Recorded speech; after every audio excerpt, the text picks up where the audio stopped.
Amen. Magandang hapon po sa ating lahat. Good afternoon. Good afternoon. Sabihin nga po natin sa katabi natin, Happy Anniversary! And Merry Christmas! Dahil ngayon po ay October na. Biruin niyo patapos na, ano ho? Ang bilis-bilis po ng panahon. Kaya po, patuloy lamang po tayo ay lubos na pinagkakalooban ng patuloy na biyaya ng Panginoon. Biruin niyo po isang taon muli kung paano niya tayo hindi lang itinawid, kundi patuloy pong sinasamahan. Kagabi po nung ako ay nag-aaral, ako po ay nakatapos na sa isa kong iniisip na ibabahagi sa bawat isa sa atin. Pero nung bandang 10:00 na po, ang Panginoon po ay, God has impressed upon me na kung saan parang to the end ay gusto ng Lord, isang bagay po ang gawin sa bawat isa sa atin. Lalo na po sa ating kapanahunan ngayon na marami po tayong mga kinakaharap, maraming mga bagay po tayo maaari na mga paghamon na maaari po natin na tunay po na tayo po ay nakikibaka at ang bawat isa po sa atin, there are so many things really that can drain our strength. And so, this afternoon, as I follow the admonition of God, the Lord told me, anak, I want you to minister to them. Nais ko na magministeryo ka sa kanila at sabihin mo sa kanila ang patungkol sa aking kapahayagan that God wanted to strengthen each and every one of us. No po? At mula rito, alam ko, kakailanganin natin ito, hindi lamang sa akin, parang sa akin po ito, pero para sa ating lahat. At ito ho ay sa pasibulan ng panibagong season, sa pagpasok po natin ng ating ika-30 taon, kasi po 29-year anniversary na po tayo, at pagkatapos po nitong October, tayo po ay harap na sa ika-30, 3 decades, of God's faithfulness. And because of that, ito po ay utang natin. Ito po ay dahil sa kalakasan ng ating Panginoon. Siya po na nagkakalob sa bawat isa sa atin. Open your Bible in the book of Nehemiah. Ito po ay sa aklat ni Nehemiah, chapter 6. Ito ay isang tao ng Panginoon na maaaring makikita po natin na isang aklat ang inialay para sa kanya, pero ito ay punong-puno ng tinatawag po na pakikipagbaka. Kung meron po tayong mga pag-aaral patungkol sa leadership, pwede po nating pag-aralan ang tungkol sa buhay ni Nehemiah. Kung gusto po natin ang patungkol sa salita ng Diyos, pagsunod, yung kanyang pananampalataya, pwede po natin pag-aralan ang aklat ni Nehemiah. At sa oras po na kung saan lalo tigit, tayo po ay magtuturo ng panalangin. Ang pinaka-epektibo raw pong panalangin ay yung ginawa ni Nehemiah, na sa isang mandate at sa isang misyon na ibinigay sa kanya, siya po ay tunay na nakapagtagumpay. Hindi po ito smooth sailing, hindi po ito talagang madali na kanyang nagampanan kaagad o nasunod niya kaagad. Ngunit makikita po natin kung paanong from victory to victory, from one step to another, makikita natin kung paanong siya po ay tunay na sinamahan ng Panginoon.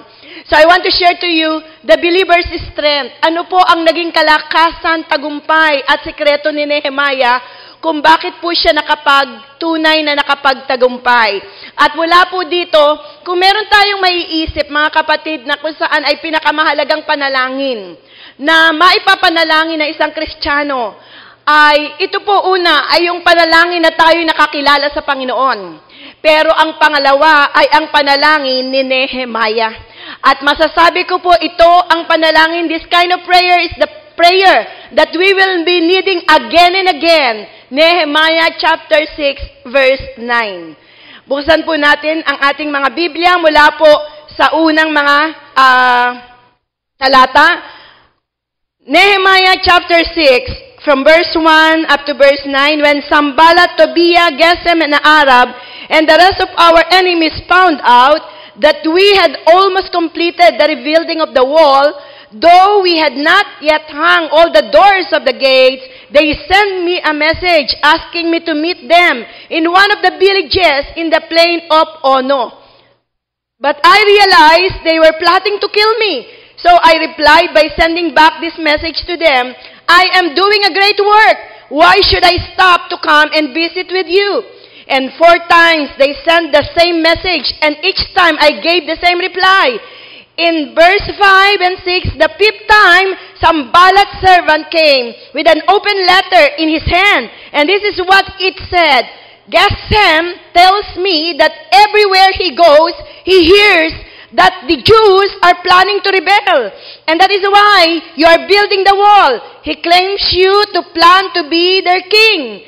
And that is what is being said. Verse 7, so he also reports that you have appointed prophets to campaign for you at Jerusalem by saying, look, Nehemiah is just the man we need.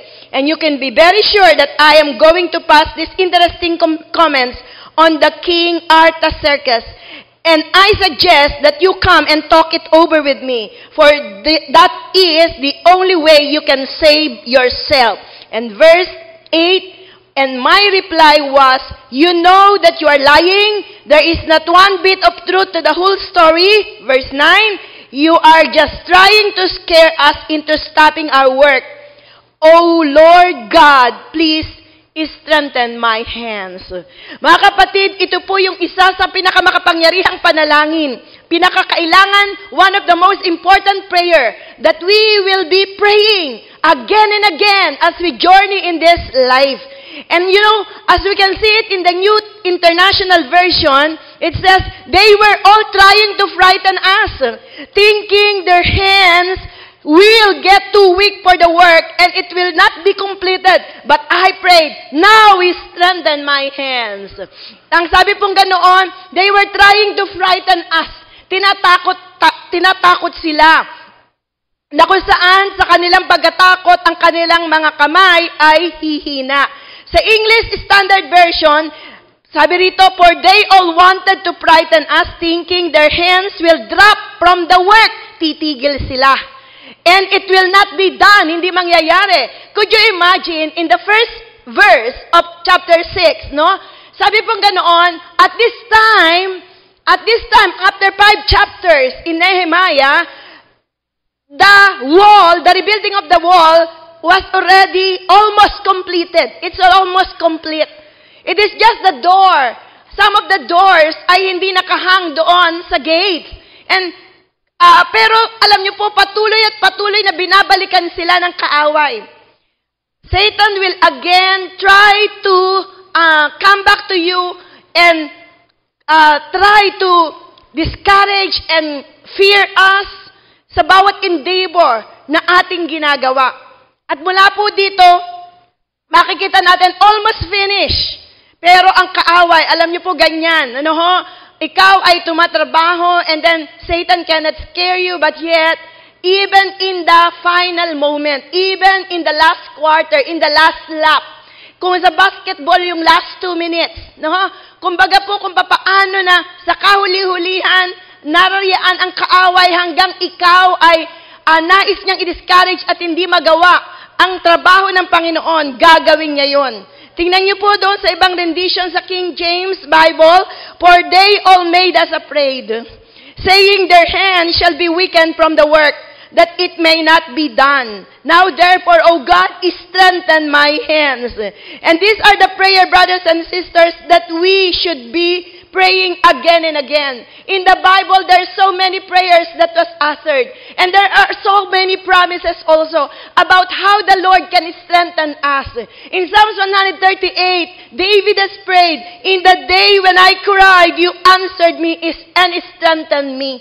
Mga kapatid, whenever we cry unto the Lord, there is the strength that comes from the Lord. And the Lord wants to strengthen us today. The Lord wanted to strengthen us this afternoon. I do not know why, but maybe there are so many things that can suck us, no? There are so many things na kung saan can turn us down. There are so many things that can discourage us, no? Na it can weaken us. Maraming mga bagay na pwedeng makapagpahina sa atin, makapagpabagal sa atin, makapagpatakot sa atin. But yet the word of the Lord, they are always here to comfort, to guide, and to encourage us. Paborito natin, our favorite Psalms, Isaiah 41 verse 10. Fear not, saith the Lord, for I am with you. Be not be dismayed, for I am your God. I will strengthen you. I will uphold you with my righteous right hand. You know, maraming pangako po ang Panginoon. In Zechariah chapter 10 verse 12, and I will strengthen them in the Lord. And you know, makikita natin din sa 2 Corinthians 12:9. And he said unto me, my grace is sufficient for you, for my strength is always made perfect in your weakness. Kung ikaw ay mahina, anak, doon ka mas pinakamalakas, sapagkat hindi na yung iyong kahinaan ang gaganap, kundi ang kalakasan ko ang mapupunta sa iyo. Hindi po ba ang Diyos ay mabuti? Amen! Sa sino man po na nakakaranas ng panghihina, sa sino man po minsan na tayo po ay lubos na para bagang nangihinawa, gusto po nating sumuko, maaaring ang panahon nakakapagod, maaaring ang init ay nakakabagot, pero, mga kapatid, ang kalakasan ng Diyos hindi nauubos, hindi nalilimitahan. Amen! Hallelujah! Oh, come on, shall we just give praise unto the Lord? Yung paborito po nating verse, Philippians 4:13, I can do all things through Christ, who strengthened me. Amen! We can do all. Lahat daw po ay kaya nating gawin dahil kay Jesus na nagbibigay sa atin ng kalakasan. Yung paborito po nating Isaiah 40, they that wait upon the Lord shall renew their strength. There will become an intermingling of the God's strength and your strength. And altogether it will intermingle. No, the strength of the Lord and your strength. And sometimes it's almost your weakness. And praise God, you shall walk and you shall run but not be weary and not faint. Even though we are always in the process in this journey, we continuously walk, we continuously, brothers and sisters, run, but yet the Lord is saying upon us, each and every one of us, because the strength of the Lord is always there. It is always being renewed day by day. Kaya nga po sinabi ni Pablo, though my outward man sometimes fail, and it always fails, no? And it weakens. But my inner man and my inner spirit is always ever renewed day by day. Narariyan po na laging ito ay merong renewal. Lagi pong ito ay napapalakas. Tinignan ko po yung Zechariah chapter 10 verse 12 sa The Living Bible. At ito po ang nakalagay doon. I will make my people strong. That sa iba pong rendition, ang sabi, I will strengthen my people. Pero dito po sa The Living Bible, I will make my people strong with power from me. Yung kalakasan galing sa akin. They will go wherever they wish, and wherever they go, they will be under my personal care. Hallelujah. Isn't it nice, good? Amen. Di po ba napakasarap nito na basahin? Hello, are you still there? Amen. Come on. Shall we just enjoy the very word of the Lord? Amen. Sabi ganon, they will be under my personal care. Hallelujah. Imagine, ang mga, ito po ay yung, kumbaga, ito ang yung mga personal guard. Ito po ang mga special guard natin, yung mga PSG natin, presidential guard, security guard. Narariyan po na, they will be, ang Panginoon daw po, ang tunay na magiging magbibigay sa atin, they will be under my personal care. Mga kapatid, in Nehemiah's story, alam natin ito na kung saan siya po ay isang OFW, a cup bearer. Siya po ay tagatimpla ng kape o ng wine ng isang hari. And then,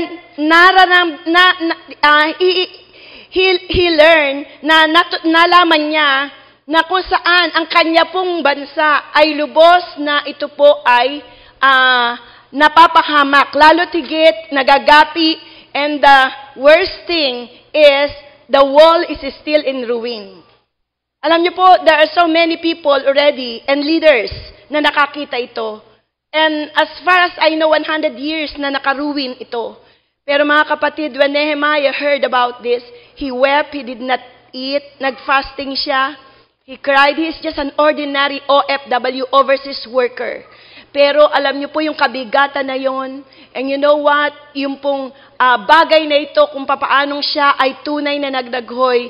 And then, that burden became a call. At mula po doon sa pagkakatawag na yon, he wanted to build the walls of Jerusalem.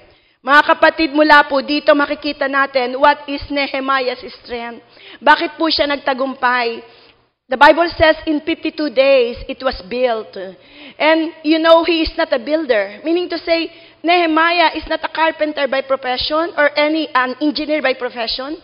But it is just the passion inside. It is just how he wanted really to do. And he is so passionate and desperate about the mission and the kingdom of the Lord. And so, this is the secret of Nehemiah. What is Nehemiah's strength? How come he did it? Paano niya po ito napaglabanan? Paano niya po ito nagawa? Paano niya po ito na-build? In so short a time. Pwede po siguro kung 52 months. Pwede po siguro kung napakarami nila. At siya po ay talagang merong skill. Pero alam nyo, 52 days. 52 days. Kung 52 months, 52 weeks, or 52 days. In 52 days, nangyari po, natapos. At dito po sa binabasa natin, ay nandun ilalagay na lang nila yung mga door.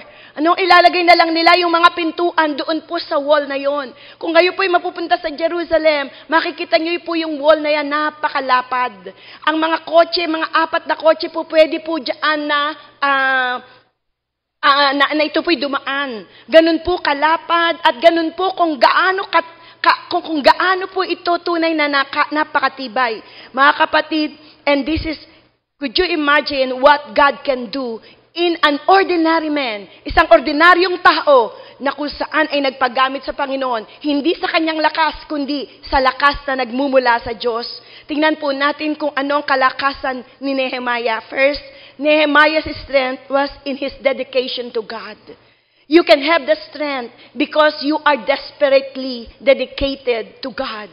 You are devotedly dedicated to God and to the work God has called him to do. Mga kapatid, ang unang kalakasan po ni Nehemiah ay dahil siya po ay tunay na nakatuon at dedicated sa gawain po ng Panginoon at kung paano siya tinawag dito. He put God first. Nehemiah put first. Nehemiah put it first. He judged everything in relationship to his duty to God and the work God gave him to do. Mga kapatid, marami pong pagsubok na kung saan hanggang sa huli, matatapos na lamang sila, andyan sila Sambalat, andyan po sila Tobiah, na kung saan siya po ay tunay na inuusig, merong plot sa kanyang buhay. In fact, sa unang letter, ang sabi pong ganun sa binasa natin, narariyaan na siya ay sinulatan para bagang sinasabi sa kanya, ikaw ay napakaraming ginagawa, napapagod ka dyan. Pwede ba kanya na ikaw ay makapag-happy-happy naman, makipag-banding naman sa amin? No? Pero ang sabing ganoon ni Nehemiah, I am doing a great work. Why should I stop to come and visit with you? Alam niyo po, he is a man that is so focused. He cannot be derailed. Hindi po pwede po siyang matuwart doon po sa mga bagay na pinagagawa sa kanya ng Panginoon. His heart is undivided. And this is when the strength of the Lord will come unto us. When you are so focused, you are standing firm, you are steady and moved by any circumstances. Knowing, mga kapatid, na sila Sambalat ay meron pong plano na kaya siya kinukumbida, there is a plot na siya ay patayin. The plot to kill him. But yet, makikita po natin, mga kapatid, kung paanong si Nehemiah ay nanatili po doon sa kanyang tunay na divine destiny. Brothers and sisters, this is very true in the spiritual realm. Sa ating pong spiritual na buhay, maaaring hindi ito physical, katulad po ng kay Nehemiah. Narariyan ang kaaway, minsan ikaw ay tunay na aanyayahan sa mundong ito. Tikman mo sandali ang mga bagay sa mundong ito. Masarap dito, makakapagpahinga ka, masyado ka nang nai-stress, masyado nang napapagod ang iyong katawan, kailangan mo naman, you deserve a break. You know, you need the best. And they will allow you to taste some of the things in this world. Without you knowing it, they are plotting to kill you spiritually. They are plotting, Satan is plotting you gradually, so as he can destroy and he can tap and he can touch your spiritual life. Ito po yung kung paano na ang dyablo po ay ninanais niya na paunti-unti ikaw ay kunin. Sapagkat ang kaaway, pagka ang daliri mo lang ang nakuha niya po, pwede ka nang kunin sa kabuuan. And you know, Nehemiah was so wise. He can discern up to that point that he learned that they are just plotting to kill him. If he really regarded, or even if he allowed those invitation to come. Mga kapatid, ito po yung bagay na makikita natin. Ang kalakasan po natin ay buo. Ang lakas po natin ay nagmumula once we are dedicated to the Lord, because the joy of the Lord is our strength. That every time kahit ikaw ay napapagod, narariyaan, sapagkat ginagawa mong po tungkol sa Panginoon, wala po itong tunay na kapaguran sapagkat you are dedicated. And Nehemiah's strength was in his dedication to God and to the work God has called him to do. Mga kapatid, when God is first in our lives, and to please Him is our chief aim, then when other things come along which claim our attention, we will not be seduced into wrong action. Will you say amen to that? When God is first in our lives, pag una po ang Panginoon, pag ang worship service ay una sa atin, Satan cannot seduce us to go into a party, into a reunion, into other activities, so that ikaw ay makakaliban, ikaw ay mag-a-absent sa Sunday service. Pagka ang Diyos ang una sa atin, hindi ka po pwede na kung saan ay sabihin ng kaaway na ikaw muna ay huwag magbigay na ikapo kasi may pangangailangan ka. Kapatid, ang kalakasan po ni Nehemiah ay nagagaling sa kanyang dedikasyon, sa kanyang commitment, at mula po dito makikita natin kung paanong siya ay nagtatagumpay. We will not be seduced into wrong direction or into the wrong action. That's why we must put God first. Kailangan siya po ang nauna sa bawat isa sa atin. The second thing, Nehemiah's strength can be seen in his personal integrity. You know, 4 times, they send the same message. Alika, makapag-banding ka naman. Alika, meron ditong katuwaan. O, birthday ni ganito, punta ka naman dito. May reunion dito, may outing dito, may holiday dito, may sale dito, may bargain dito. 4 na beses. Siya po ay binigyan ng parehong sulat. 4 times, ang sabi sa verse 4, they send the same message, and each time I gave the same reply. Ang reply po ni Nehemiah, I'm doing a great work. I'm doing a great work. Why should I stop to come and visit with you? And then, you know what? Sa pang-5 beses, nag-isip si Sanballat ng ibang scheme, estratehiya, kung papaano si kung paano si Nehemiah ay matitinag. At ito po yung kung saan nagbigay siya ng isang open letter at pinadala po ito kay Nehemiah. Ito po ay sa pamamagitan ni Geshem. Ito po ay inupahan niya, at gumawa ng isang, parang isa po itong tinatawag na frame up sa kanya.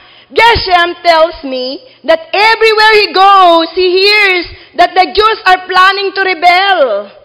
And that is why you are building this wall.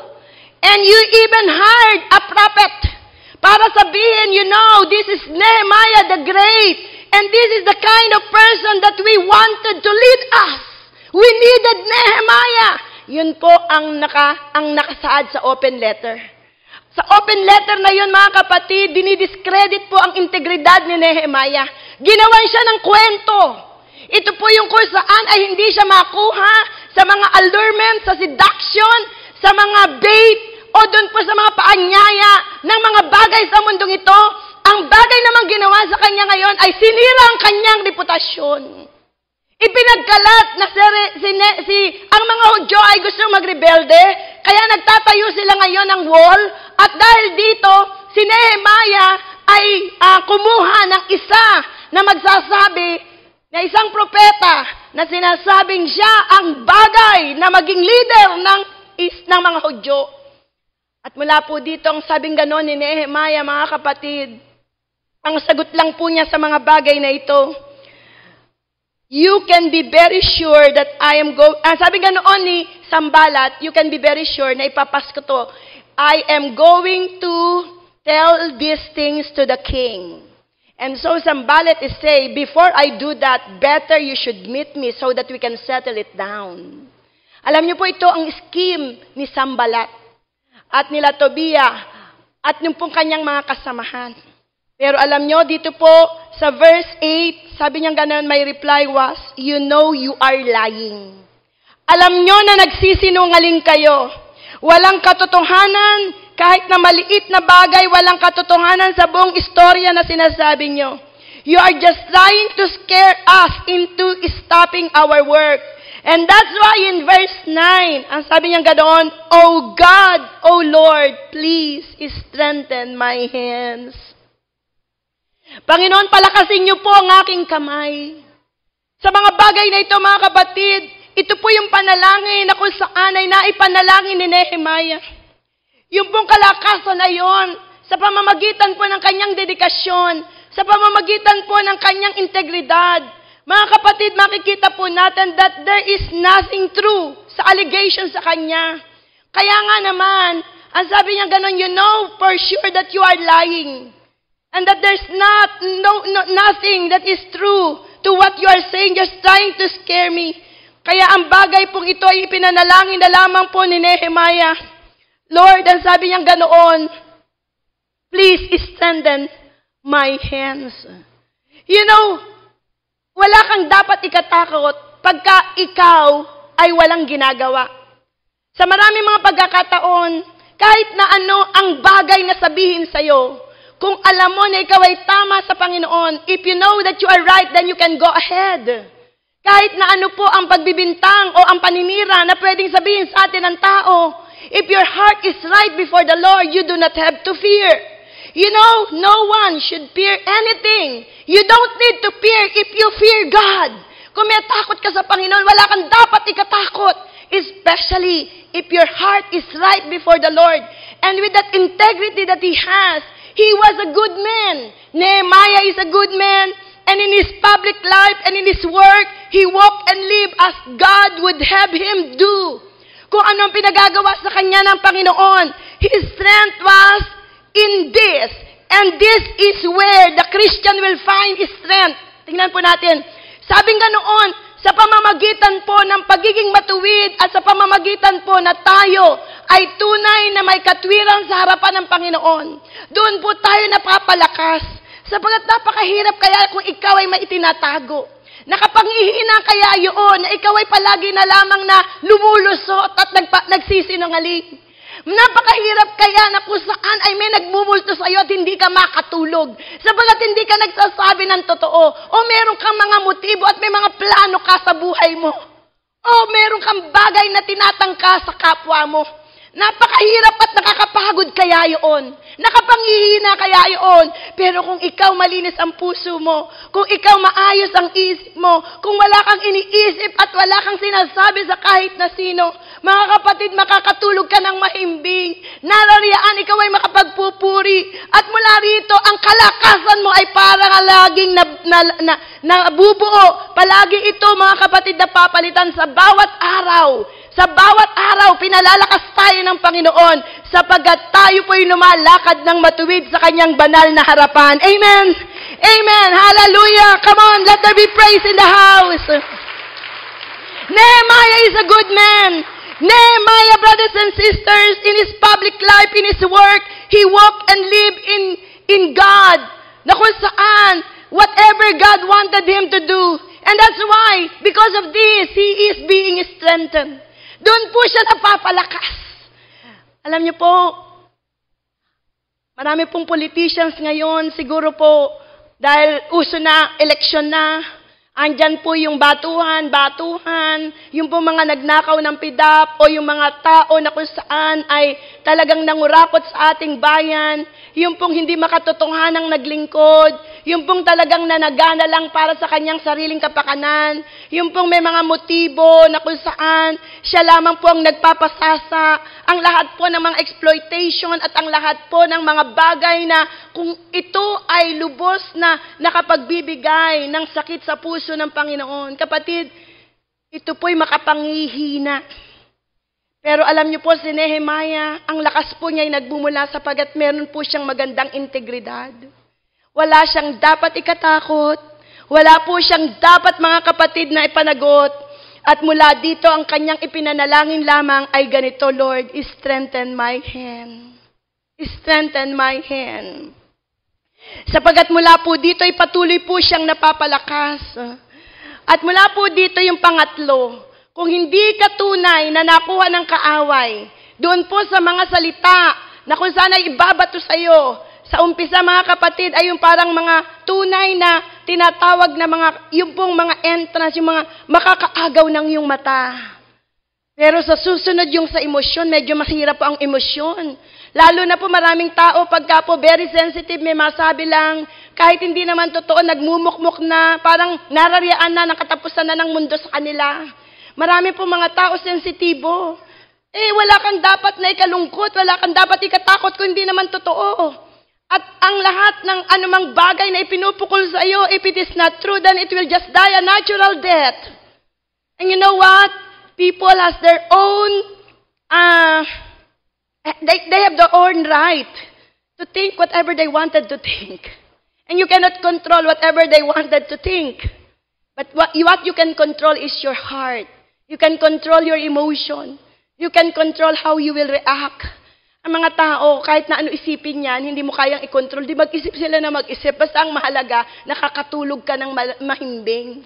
Sila hindi makatulog doon sa kakaisip nila. At kung paano pa nilang bagay na pagduduk-duk-duktungin ang kanilang mga iniisip laban sa'yo. At kung paano pa nila ito ikukwento, at kung paano pa ito itatahi-tahi sa iba. Pero ikaw mga kapatid, kung wala kang ginagawa, everything, no matter what it is, it will just die a natural death. If it is not true, then it will just die a natural death. Mga kapatid, si Nehemiah po, makikita natin ang kanyang integridad. Pero hindi ko po siya nakuha sa emosyon. At dahil po dito, binigyan po siya ng pangatlo. Thirdly, ang naging kalakasan ni Nehemiah's strength came from his courage, founded on his trust in the Lord. Alam niyo po yung pangatlo na sinabi sa kanya, narariyan ang sabi sa kanya, meron pong isang propeta na dumating na ang sabi sa kanya, ito po hinire pala nila Sambalat ang kaaway niya. At ang sabi, napapagod ka na, may tangka sa buhay mo. Kinakailangan kaya kanya, ikaw ay magkubli. Ikaw muna kaya ay pumunta doon sa refuge, house of refuge, sa temple. At hindi po ba doon sa horn, pag humahawak ka, wala nang makagagalaw sa'yo kahit sino ang gustong pumatay sa'yo. Mantakin mo, nakarating na sa hari. Mantakin mo, maraming mga nagpa-plot sa'yo, against sa'yo. At ito po ang kinounsel sa kanya. At ito raw po ang pinasasabi ng Diyos sa kanya, sa isang propeta. Later, Nehemiah discovered, brothers and sisters, that they are just lying. Alam niyo po ang sinagot niya, should a man like me flee? And if I go into that temple not being a priest, I would forfeit my life. No, I won't do it. Then I realized that God has not spoken to him, but Tobiah and Sanballat had hired him to scare me and make me sin by fleeing to the temple, and then they would be able to accuse me. And from there, mga kapatid, hairline lang po yun. Kung wala kang discernment, kung wala ka pong sharpness of perception, and if you do not know the will of God, if you do not know what is pleasing before the Lord, brothers and sisters, you will be deceived.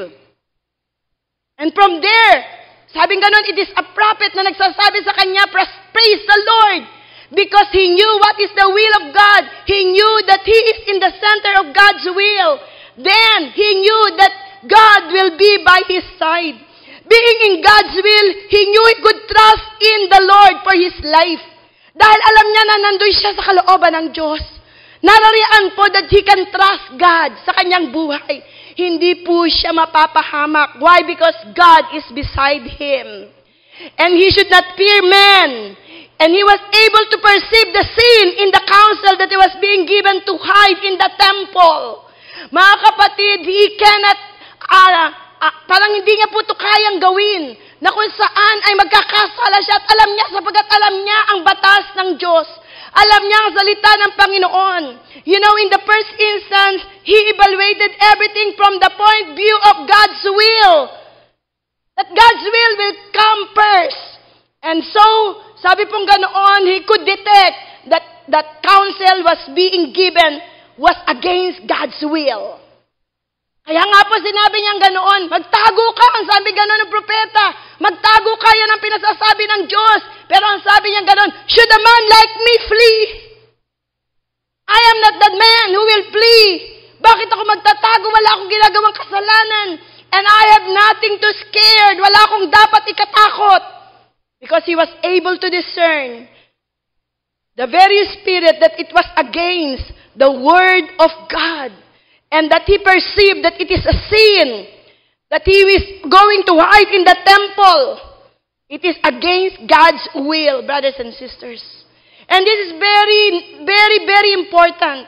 If you are dedicated to God, that is the strength of Nehemiah. If you are, brothers and sisters, not only dedicated, but you are, brothers and sisters, ready, hallelujah, to yung integrity mo, that you can show to the world and even to any man, that you can stand firm, and there's nothing that you should hide. You are so transparent, and your integrity is intact, and that you have your personal conviction, and that your personal principle is there, brothers and sisters, then makikita nyo po, because also of his obedience and because his courage should a man like me flee. Sabi niya ganoon, and founded in his trust unto the Lord. This is where the strength of Nehemiah came. Dito po nagmumula yung kanyang kalakasan. Mapapalakas po ang isang Kristiyano, mga kapatid, sa tuwi-tuwi kung alam natin, kung tayo po ay dedicated sa Panginoon, kung tayo po ay matuwid sa harapan ng Diyos, kung tayo po ay sumusunod sa kanyang kalooban, kung tayo po intact ang ating integridad, alam natin wala tayong tinatago sa Diyos. Walang mga kasalanan na kung saan ay po pwedeng mabukos sa bawat isa sa atin. Na kung tayo po ay meron pang mga kahinaan, ito po ay tinatalaga mo sa Panginoon, wala kang itinatago. At patuloy na ikaw ay nagbabago at binabago ng Panginoon at nagbabago at nabago na. So that your integrity will be intact. And then, makikita mo po kung paano, because of your courage, you can be courageous.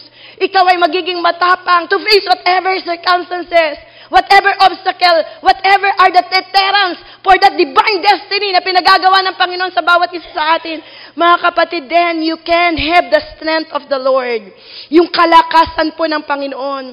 Being in God's will, brothers and sisters, he knew that he can trust God in his life. He need not fear man because God was on his side. Naroroon po ang Panginoon sa kanila pong kalagitnaan. Nandun po sa kanya ang ating Panginoon, sinasamahan siya. He was also able to perceive that kind of sin.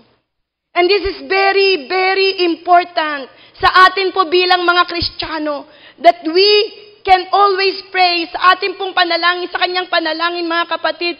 Makikita niyo po na nanalangin siya, hindi ma-remove ang kanya pong mga problema, hindi para matanggal ang kanyang problema, hindi para may mangyari sa kanyang sa kanya pong mga kalaban, kundi nanalangin lang siya, mga kapatid, Lord, strengthen my hand.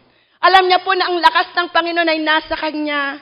Ngunit hindi na po yun ang lakas na nagmumula sa kanya, kundi ito po ay lakas na nagmumula sa ating Panginoon.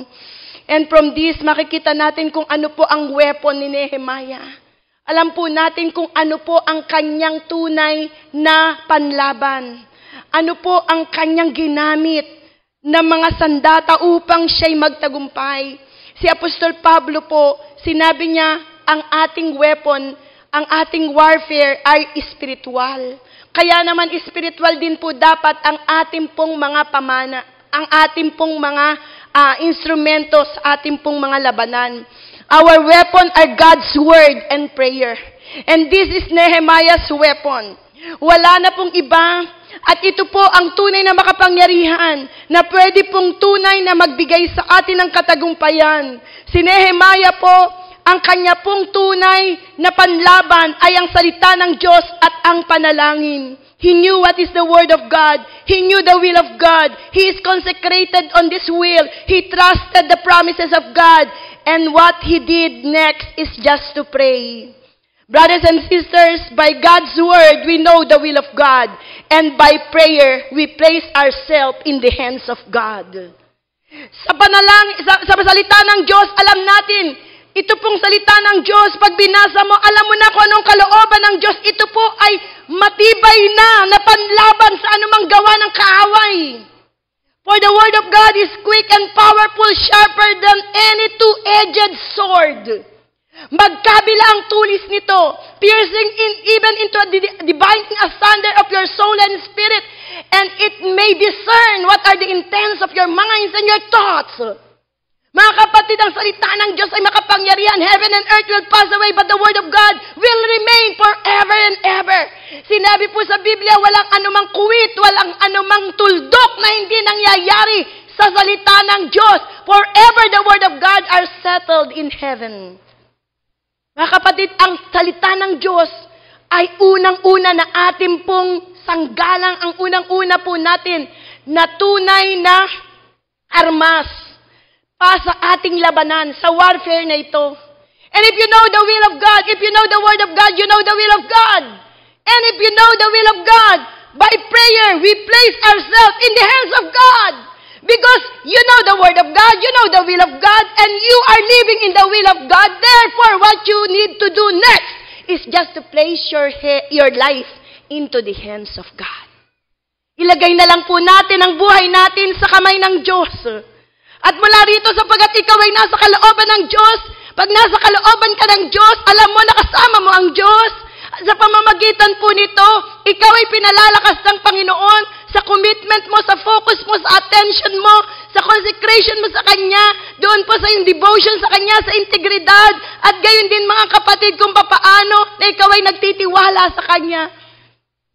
At mula po dito, you are just placing yourself in the hands of God.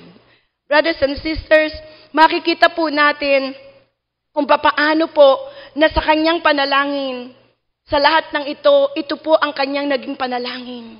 In his deep need, sa kanyang pinakamabigat na pangangailangan, sa oras na siya po ay tinutuligsa, ginagawa ng kwento, nais patayin. At sa oras na ito, nais pa ng kaaway niya na siya'y magkasala. Para po may maibato sa kanyang kasalanan. Mga kapatid, ang sabi niya, ang nang ginawa po ni Nehemiah isa lang, nanalangin siya. And he prayed, Lord, palakasin niyo po ang aking kamay. Palakasin niyo po ang aking kamay. And I prayed now, Lord, strengthen my hands. Strengthen my hands. Mga kapatid, we see Nehemiah did not ask for his troubles to be removed. Hindi po niya iniling na, Lord, alisin mo po ang mga problemang ito. Lord, alisin mo itong mga kaaway ko. Lord, put a stop on this work. And even I want to retreat, or even I want to take a leave for a moment. I want to relax. I want to rest. For a brief moment, sandali muna, magpapahinga lang ako. Mga kapatid, no. Ang kanyang ipinanalangin lang, Lord, strengthen my hands. And he did not even ask na kung papaanong siya po ay nanalangin na tanggalin ang kanyang mga problema. Which is, alam niya ang salita ng Diyos. Salita ng Diyos sa John 16:33, sabi nga noon, in this world you will have tribulation. But be of good cheer because I have already overcome the world. Sabi niya, anak, totoo sa mundong ito, marami kang magiging pagsubok. Marami kang magiging tunay na mga paghamon. Pero sabi niya ganoon, lift up your heads. It is because, rejoice. But nung sinabing, but be of good cheer, lumundag ka na raw sa tuwa. Why? Because God has already overcome the world. Napagtagumpayan niya na po ang mundong ito, mga kapatid. Sabi pong ganoon, for all of these things, we are more than conquerors through our Lord. Hallelujah, Jesus Christ, who died on the cross. Amen? Because greater is Jesus who is in us than Satan that he is in this world. Amen? Come on, let's give the Lord, let there be praise in the house. Hallelujah! Mga kapatid, he just prayed that the Lord will strengthen him.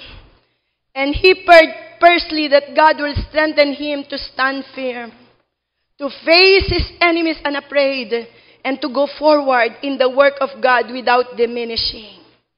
Wala pong anumang bagay na kung saan ay lubos po na makapagbibigay ng katakutan kay Nehemiah. Kundi nanalangin lamang po siya, Lord, strengthen me. Kapatid, then his prayer to strengthen was a prayer that God would give him the wisdom and skill and power to do what God has given him to do.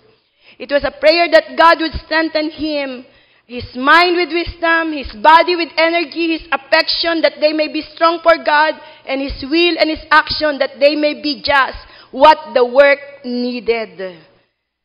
Alam nyo, kaya ang kanya pong ipinanalangin, mga kapatid, hindi po siya kumuha ng anumang panalangin. Pero sa verse 14, meron lang siyang binanggit. Sabi po Nehemiah 6:14. We do not have the privilege of placing ourselves and all God's people in the hands of God. Yes, we have our obstacles, we have our problems, we have our worries, we have our enemies. We have those people who wanted to intimidate us.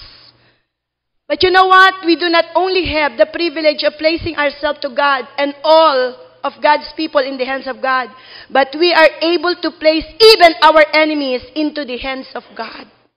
You know what is the prayer of Nehemiah? Nehemiah chapter 6 verse 14, sabi niya ganon, Lord, remember also my enemies. And remember what they have done to your servant.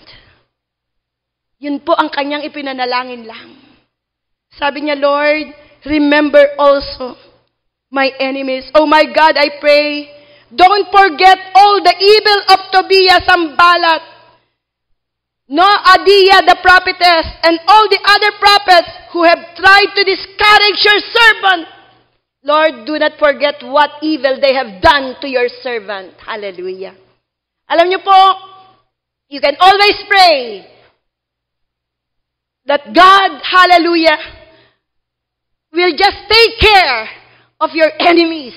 And if you have placed them even into the hands of God, then God will take care of them. Wala na po tayong iisipin sapagkat ang Diyos na po ang bahala sa kanila. Amen? Wala po dito makikita natin kung papaano na tayo ay lubos na malaya. Why? That he knew, because he knew he could leave the problem in the safe hands of God because he is a God of justice. He is a righteous God, so that God could deal with them according to his wisdom, according to his power, according to God's justice. So you don't need to worry. You just leave the problem in the safe hands of God. You know, this ability to bring our problems to the Lord, to Him, to deal with, is the part of strengthening. We have in the Lord, having brought his enemies into the Lord in prayer and asked God to remember them and their deeds, Nehemiah knew that he had no need to worry. He don't need to worry himself concerning them. Sa kanya pong mga kaaway. Are you still there?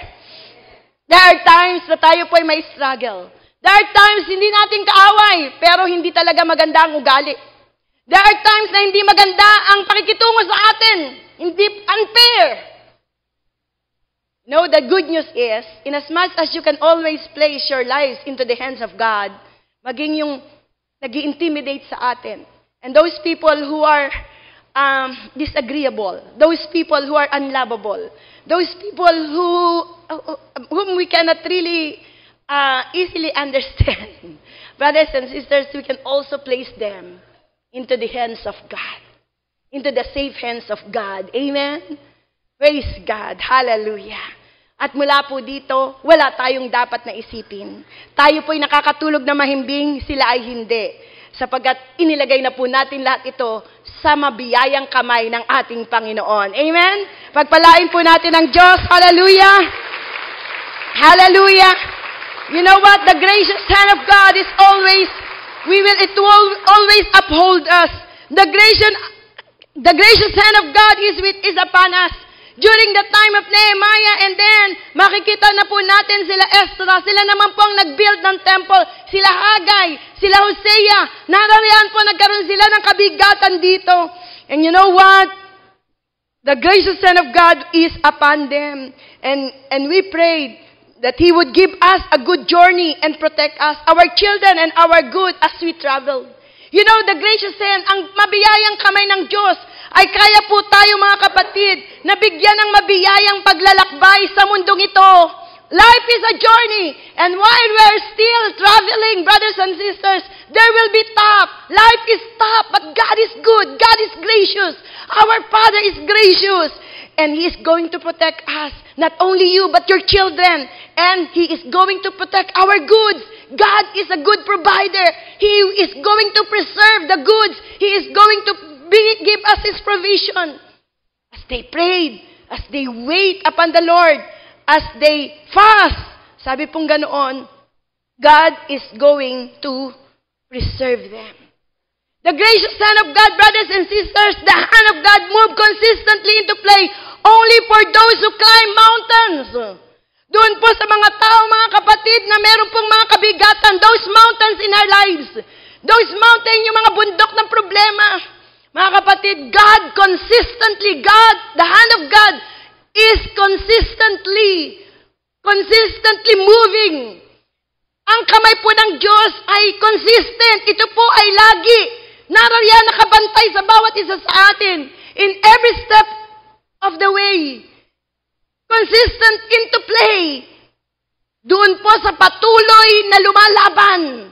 Ito yung hindi umaatras. Hindi ito yung umaayaw, kundi nagpapatuloy siya. Kaya nga po, they that wait upon the Lord shall renew their strength. Sino po yung mga yon?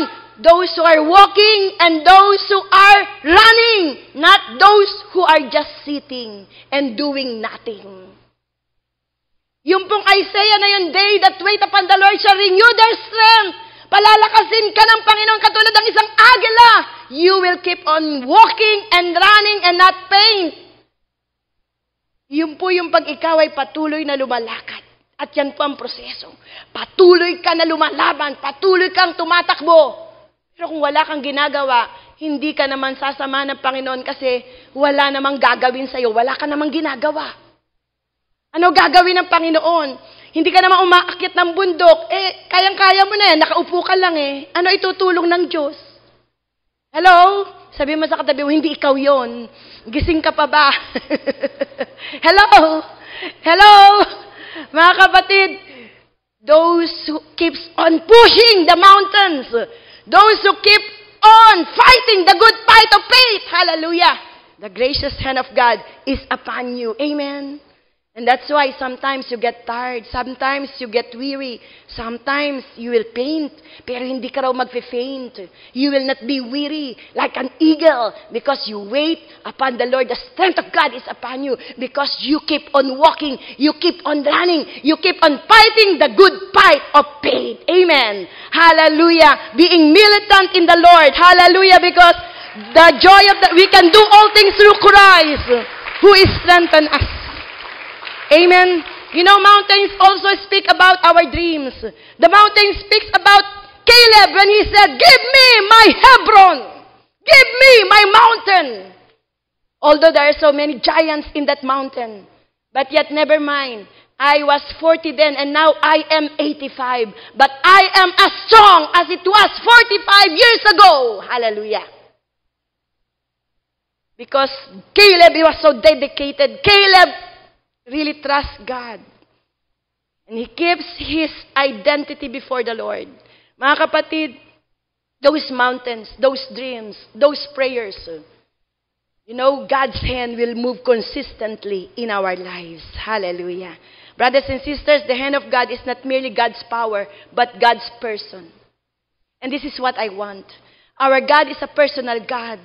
He said, "Fear not, my little flock, for it is the Father's pleasure to give you the kingdom." It is your Father's pleasure. He is our Father, and we are His sons and His daughters. You know, the hand of God is not merely God's power. Hindi lang siya yung makapangyarihan, siya yung ating pinuno. At tayo alipin, hindi. Tayo yung kanyang mga anak. Amen.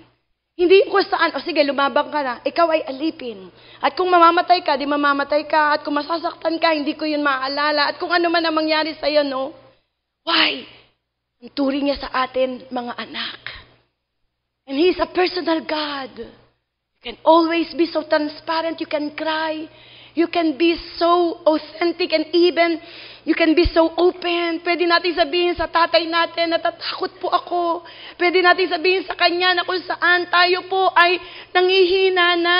Nais po nating umayaw na. May mga bagay na kung saan nahihirapan tayo. Mga kapatid, the hand of God is not, it's not merely God's power, but it is, but God's person. He is a person. He will fight for us. Sa labanan, mga kapatid, hindi kanya hahayaan, kundi sasabihin niya, the battle is not yours, but it is mine.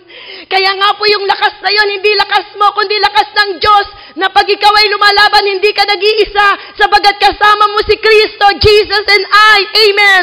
And so we are going to win the battle. Amen. Hindi ikaw ang lumalaban, kundi siya, sabagat magagawa mo ang lahat ng bagay dahil kay Jesus na nagbibigay sa iyo ng kalakasan. Amen. I can do all things through Christ who strengthens in me. Amen.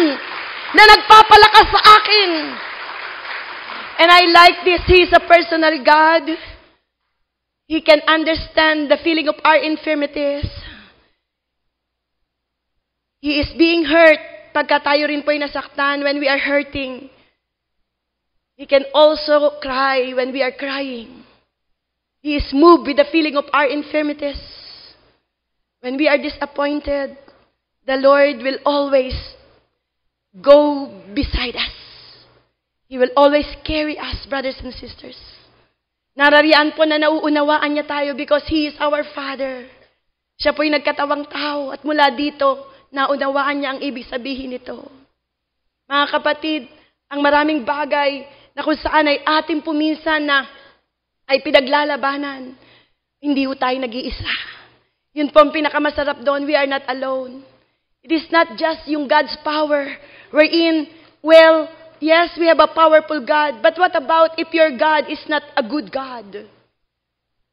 Paano kung nangyari, halimbawa may asawa kayo, have a husband, he is very powerful, but he is not kind, but he is not good. What about vice versa? You have a very kind, very good husband, but he has no power. But there's a good news. Our God is not only powerful, He is a good God. He is a kind God. He is a personal God. Amen. Siya po ang Diyos na mabuti sa ating lahat. Hallelujah! Hallelujah! And you know, the hand of God is not merely human ingenuity, but divine intervention. Alam niyo mga kapatid, yung kamay po ng Diyos na kumikilos, hindi po ito gawa lamang ng skill, yung talento ng tao. Hindi po ito pang mundo. Mga kapatid, it is divine. The Lord is the one who is orchestrating everything and He can do and intervene in any way in our lives. He is a God of impossibility. With all things, God, in all of these things, everything that is impossible with man will become possible with God. Hallelujah. I am the Lord thy God. Jeremiah says, is there anything too hard for me? You know what? The hand of God is not merely human ingenuity. Hindi lang ito talino ng tao, hindi skill, hindi dahil magaling ka, kaya mong gawin yan, o i-magic mo yan. Mga kapatid, it's a divine intervention na siyang lang po ang pupwedeng gumalaw. Siya lang po ang pupwedeng pumihit ng anumang sitwasyon sa buhay natin. Siya lang po ang pwedeng bumulong para ikaw ay bigyan ng pabor. Siya lang po ang pwedeng gumawa ng paraan upang ikaw ay makadaan sa anumang mahigpit na daraanan where there seems to be no way God can make a way. We think that there is only one way, but God has so many ways to bless us at the right time and at the right place. We are thinking sometimes this is the only solution to my problem, but God has so many ways to bless us because God can intervene.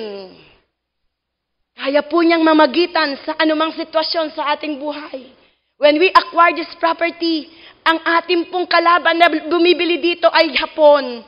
Sila po ay nag-o-offer ng mas mataas. Hindi na nila tinawaran kung ano ang asking price.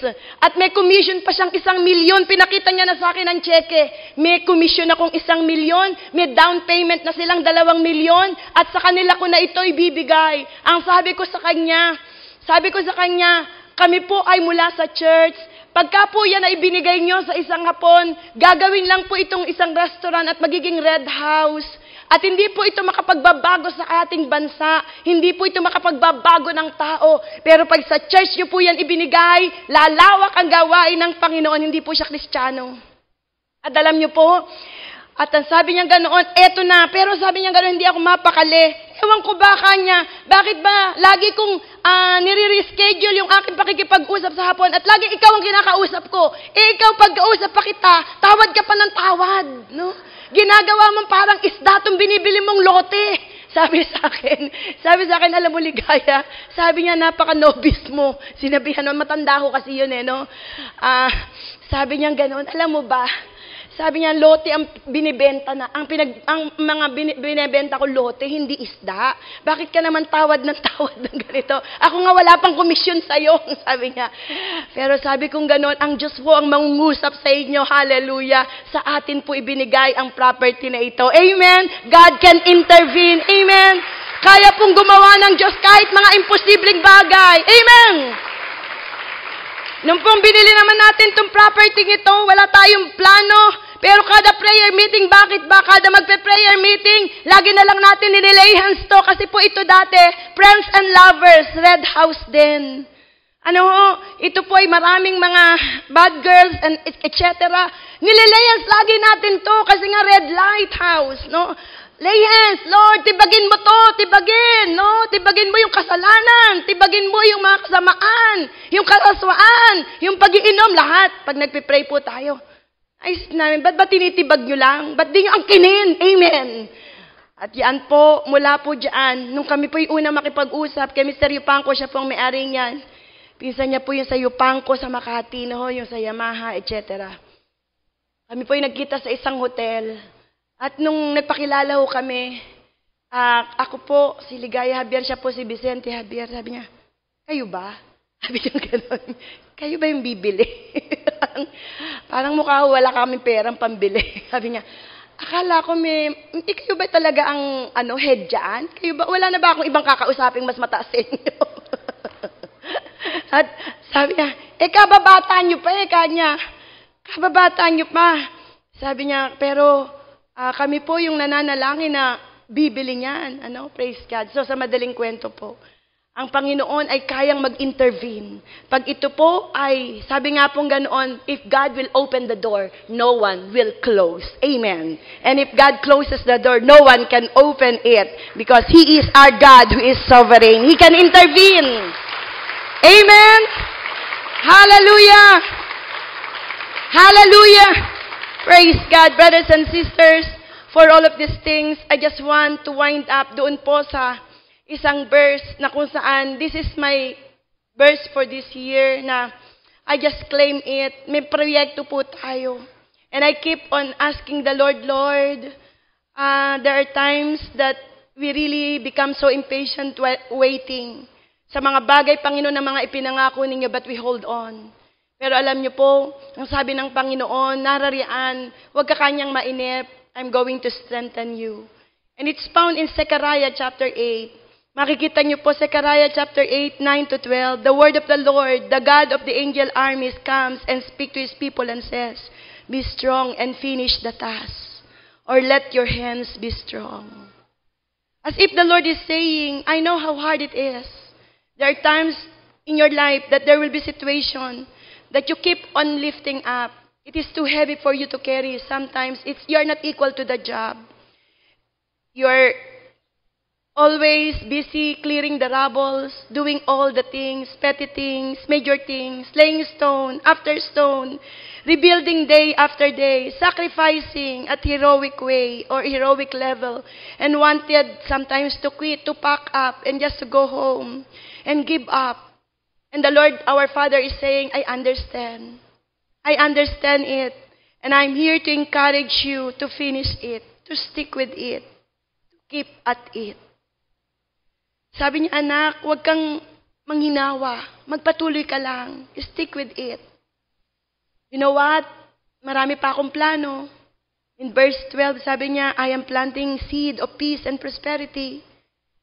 Seeds take time to grow and bear fruit. Maaring sa oras na ito, hindi mo yan nakikita. But God has planted them. Peace and prosperity are about to grow. The grapevines will be heavy with fruit. Grapevines grow on the hills. They take a long time to grow and a lot of care that can be easily destroyed. And God is promising the safety for them to get to that point over time and promising that the labor and care invested in them will be worthwhile. Mga kapatid, there are things na ang tagal mo, tunay na pinapanalangin. Maaaring ikaw ay nauuyam na, maaaring ikaw ay napapagod na. Katulad daw po yan kanya ng mga ubas. Mahirap yan na palakihin. Kailangan handle with care. Kailangan yan talagang, it must be so fragile na hindi po pwedeng galaw-galawin. Until such time na makita mo, ito na yung bunga. Just stick with it. Sabi ng Panginoon, the earth will produce its crop, remember it. The message is that everywhere, anak, ang sabi niya, there will be restoration and prosperity and a return to a land of peace. It may take a little longer. It may take a little longer, but the promise and vision of God is that it is coming. Sabihin niyo nga po, it is coming. It is coming. It is coming. That's why the Lord is saying to us, so don't be afraid, be strong, and get on rebuilding the temple. Because God has decided that everything is different now. Because God is back. God is back. Narariyan muli ang Panginoon. I was determined to punish you before, and I did it. But it's different now. Now I am determined to bless you. I am determined to bless you. At times, tayo po'y nagkakamali sa Panginoon. May pagpalo.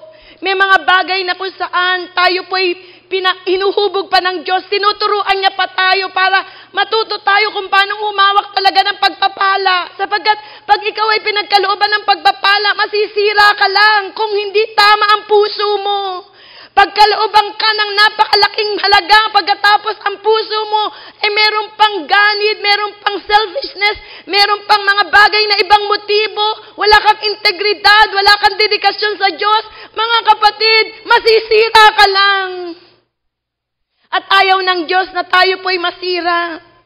That's why to the end, the Lord is saying, the Lord of the angel armies speaks and say, I am here. You are not alone. I will give you strength. I will strengthen your hands to finish the task. And this is what the Lord is saying upon each and every one of us. Brothers and sisters, as I invite ang ating pong worship team, meron po akong gustong basahin sa inyo isang poem patungkol po sa isang kamay. Ang kamay pong ito ay ordinaryo lang, mga kapatid, pero nagiging iba kung sino ang may hawak nito. Kaya basahin po natin sandali, hands. Brothers and sisters, these hands, hallelujah. Sabi pong ganoon, you know these hands, a basketball in my hand is worth only $19. A basketball in Michael Jordan's hand is worth about $33 million. It depends whose hands it's in. Kung nasaan siyang kamay. A baseball in my hand is worth about $6. A baseball in Maki hands is worth 19 million. It depends on whose hands it's in. A tennis racket is useless in my hands. A tennis racket in Venus Williams' hand is a championship winning. It depends whose hands it's in. A rod in my hand will keep away the wild animal, but a rod in Moses' hands will part the mighty Red Sea. It depends whose hands it's in. A slingshot in my hands is a kid's toys. But a slingshot in David's hand is a mighty weapon that can fight a Goliath, a giant in the land. It depends whose hand it's in. But a 2 fish and a 5 loaves of bread in my hands is a couple of fish sandwich. Tuna sandwich. 2 fish and 5 loaves of bread in God's hand will feed thousands. It depends whose hands it's in.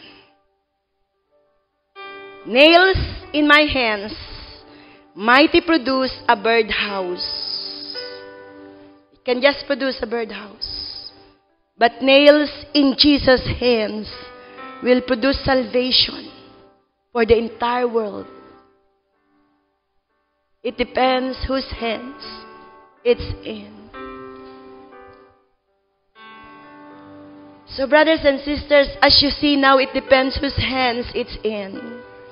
So put your concerns, your worries, your fears, your hopes, your dreams, your families, your relationship in God's hand.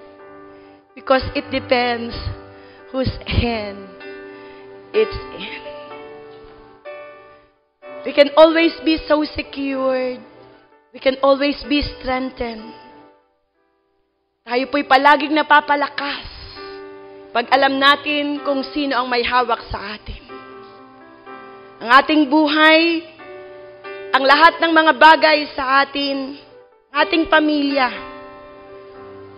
Minsan po tayo'y nag-aalala, napapagod na dahil sa nating sumuko. Pero mga kapatid, tandaan natin, katulad ni Nehemiah, ang kalakasan ng Diyos ay hindi nalilimitahan. Ito po'y lagi na dumadaloy at umaapaw. Sa sino man na kung saan ay lumalakad sa Kanya ng matuwid may dedikasyon. May tunay na matuwid na pamumuhay, nasa kalagitnaan ng kalooban ng Diyos. Gayon din kung papaano na siya, mga kapatid, ay may tapang at nagtitiwala sa Panginoon. Mula dito, tayo po'y hahawakan ng Panginoon. Sa kalooban niya, ang buhay natin ay hawak niya. Minsan po tayo ay napapagod. Totoo po yun. Ngunit salamat na lang sapagkat personal ang ating Diyos. Katulad siya ng isang ama. Pwede po tayong humilig sa Kanya. Pwede po tayong magpakalong sa Kanya. Pwede po tayong magpayakap sa Kanya. Kagabi po habang nananalangin ako, sabi ng Panginoon, anak, gusto ko ituro mo yung Nehemiah 6:9.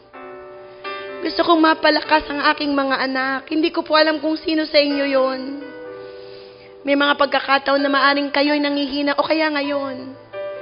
Minsan, parang pinipilit mo na lang ang sarili mo. Pero sabi ng Panginoon, anak, gusto ko silang palakasin patuloy. Gusto ko silang yakapin ng aking kamay.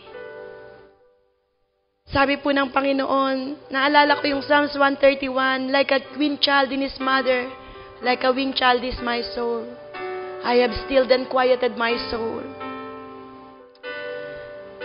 Katulad po ng isang magulang, kasatulad na kusan bata, minsan, ang makakapagpatigil ng iyong luha ay yung kakalungin ka ng iyong ina. Ang makapagpapaalis ng iyong pagod ay yung yakap ng iyong ama. Kahit tayo po minsan ay may edad na, nangangailangan po tayo ng ama na minsan ay kailangan yumakap sa atin, kailangan tumapik sa atin, kailangan kumalong sa atin. Kapag ikaw ay nag-iisa, Kapag hindi mo na alam kung anong yung gagawin, lalo tigit pag ikaw ay nailagay na sa pagkakataon na hindi mo na nandun ka na sa dulo ng iyong sarili. Pero alam niyo po, sabi ng Panginoon, anak, nais ko silang palakasin sa hapon na ito. Ibahagi mo sa kanila ang aking kamay. Sapagkat nakabase ang tagumpay kung paano ka nananampalataya kung sino ang may hawak sa iyong buhay. Kasalalay po ang bawat yugto ng ating buhay sa kanyang kamay. Fear not, my little flocks, for it is the Father's pleasure to give you the kingdom. Our Father is not a taker, but He is a giver. And for sure, He will make everything beautiful. He is our shield. He is our protection. No good thing will He withhold to those whose walk is blameless before Him. No good thing. Anong bagay, anak, ang pwede kong ipagkait sa'yo kung ipinagkait ko na nga ang aking bugtong anak? Ano pa ang po pwede kong ipagkait sa'yo?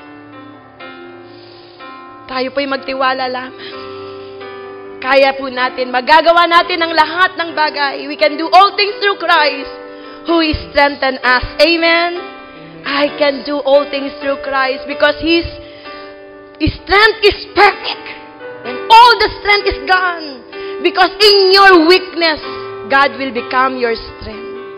Because when I am weak, that is where I am strong. Because I was made perfect in His strength. Amen. Amen. Palakpakan po natin ang Panginoon. Hallelujah.